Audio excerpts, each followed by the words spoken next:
કહે છે ચાર આશ્રમમાંથી એક આશ્રમ જે બીજા સ્થાને છે ગૃહસ્થાશ્રમ, બ્રહ્મચર્યાશ્રમ પછીનો આ એક અદ્ભુત આશ્રમ કે જેના ઉપર અન્ય આશ્રમો નિર્ભર છે. એટલા માટે આપણા શાસ્ત્રો કહે છે ધન્યો ગૃહસ્થાશ્રમ. આ સપ્તપદીના 7 વચનો એ વર અને વધુ એકબીજાને આપે છે.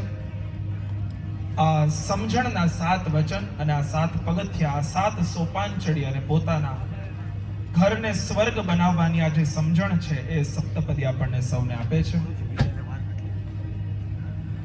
સૌ પ્રથમ વર વધુને વચન આપતા કહે છે ઓમ એકમિષે વિષ્ણુસ્વાનયતુ. વર વધુને કહે છે હે અર્ધાંગિની, તું મારા ઘરની અન્નપૂર્ણા બન. સમજાવે છે કે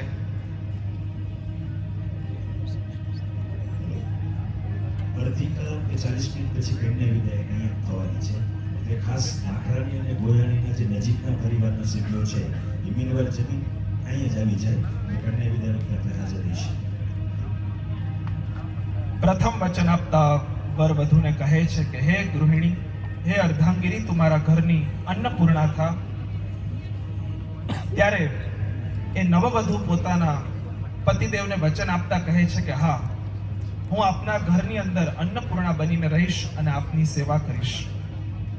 બીજું વચન આપતા વર વધુને કહે છે ઓમ દ્વે ઉર્જે વિષ્ણુસ્વાનયતુ.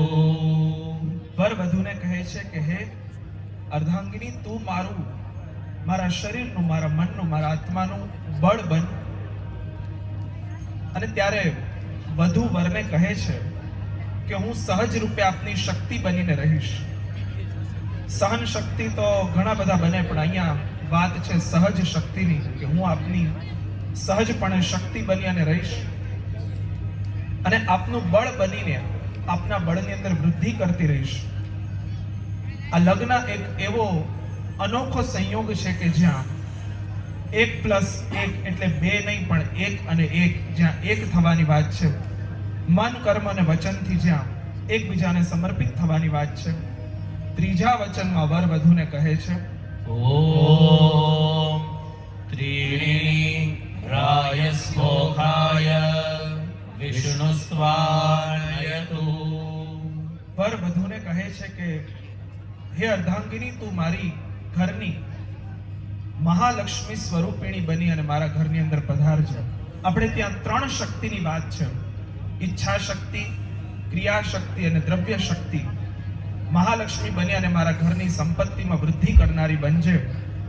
અને ત્યારે કન્યા વરને કહે છે કે હા, એ સંપત્તિ અને સમૃદ્ધિના રૂપમાં હું હંમેશા આપને સમર્પિત રહીશ. યા દેવી સર્વભૂતેષુ લક્ષ્મી રૂપેણ સંસ્થિતા નમસ્તસ્યે નમસ્તસ્યે નમસ્તસ્યે નમો નમઃ. એ મહાલક્ષ્મી સ્વરૂપિણી કન્યા એ વરરાજાને સાથે રહી અને એમના જીવનભર એમને સુખ, શાંતિ, સમૃદ્ધિ આપનારી હોય છે.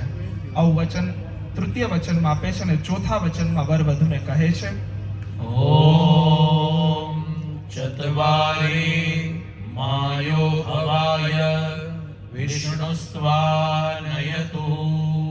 વર વધુને કહે છે કે હે અર્ધાંગિની, મારા જીવનની તું સુખશીલા બનજે. આપણા ઉપનિષદો કહે છે યોવે ભૂમા નાલ્પે સુખમ. સુખની અપેક્ષા છે ખૂબ જરૂરી છે. અને સુખ માટે શું જોઈએ? સુખ માટે સંપ જોઈએ. જ્યાં સંપત્તિ ન હોય તો ચાલે, પણ જો સંપ હોય તો ત્યાં સુખ હોય. અહીંયા બંને એકબીજાના મન, વાણી, કર્મ, વચનથી બંધાઈને એકબીજાની સાથે સંપથી રહે છે. અહીંયા સેવા, સહજ શક્તિ, સમર્પણ, સુખ અને પછીનું આગળનું સોપાન છે એ છે સંપ. બંને એકબીજાની સાથે સંપીને રહે, એકબીજાની આત્માના, એકબીજાના મનના વિચારોને ઓળખે, જાણે, પારખે અને પછી એ પ્રમાણે વર્તે. આવી રીતના ચતુર્થ વચન આપે છે અને ત્યારબાદ પંચમ વચન આપતા કહે છે ઓમ પંચપશુભ્યો વિષ્ણુસ્વાનયતુ. વર વધુને કહે છે આપ મારા જીવનને ઉન્નત અને વૃદ્ધિ કરનારા બનજો, વિકાસ કરનારા બનજો. અને ત્યારે કહે છે કે હા, હું વિકાસવતી બનીને હંમેશા આપને અર્પિત રહીશ. ઘણી વખત વિકાસ તો થાય, પણ એ વિકાસ પાછો ખૂબ સ્વચ્છંદ ન બની જાય અને સ્વતંત્ર બની જાય. એવો વિકાસ કરી અને આપણે બંને આપણા જીવનને ઉન્નત બનાવીશું. હું આપને હંમેશા સર્વસ્વાર્પણ કરીને રહીશ. આવું વચન કન્યા વરને આપે છે. આગળનું વચન આપતા કહે છે, ઓમ ષડઋતુભ્યો વિષ્ણુસ્વાનયતુ. વર વધુને ષષ્ઠમ વચન આપતા કહે છે, હે અર્ધાંગિની, મારા જીવનના ઉત્તમ સમયને સફળ કરનારી બનજો.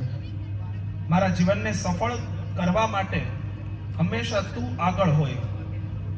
આવું કહેવાય કે ક્યારેક સ્ત્રી, ક્યારેક પત્ની પોતાના પતિના ટિફિનમાં ક્યારે સુખનું, શાંતિનું, સફળતાનું, સમૃદ્ધિનું ભાથું બાંધી દે, કાંઈ નક્કી હોતું નથી.